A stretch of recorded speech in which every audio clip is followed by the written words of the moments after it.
ஓம் சாந்தி. 5/12/2024 காலை முரளி. ஓம் சாந்தி. பாப்தாதா மதுவனம். சாராம்சம். இனிய குழந்தைகளே, உங்களுக்கு கொடுக்கப்பட்டுள்ள ஞானத்தை கடையுங்கள்.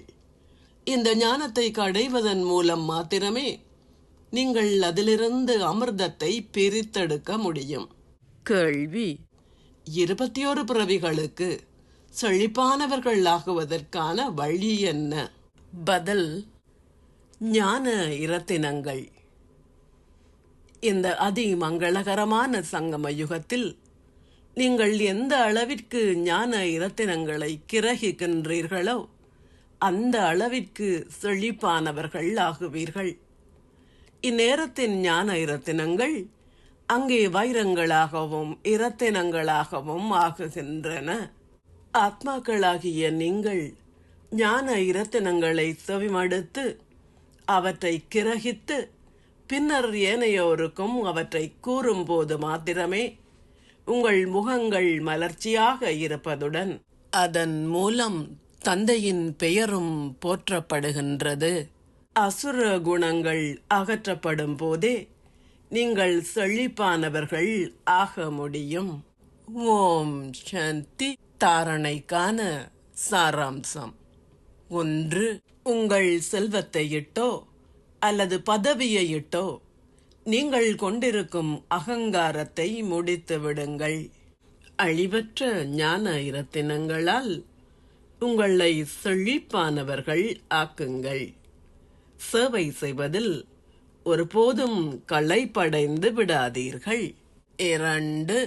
சூழலை சிறப்பாக வைத்திருப்பதற்கு உங்கள் உதடுகளில் இருந்து சதா ஞான இரத்தினங்கள் மாத்திரம் வெளிவர அனுமதியுங்கள்.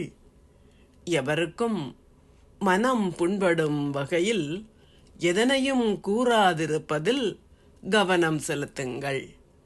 முக மலர்ச்சியுடன் இருங்கள். ஆசீர்வாதம்.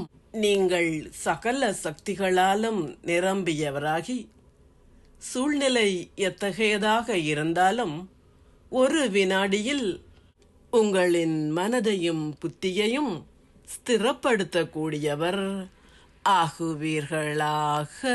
குழந்தைகளான உங்கள் எல்லோருக்கும் பாப்தாதா சகல சக்திகளையும் உங்களின் ஆஸ்தியாக வழங்கியுள்ளார்.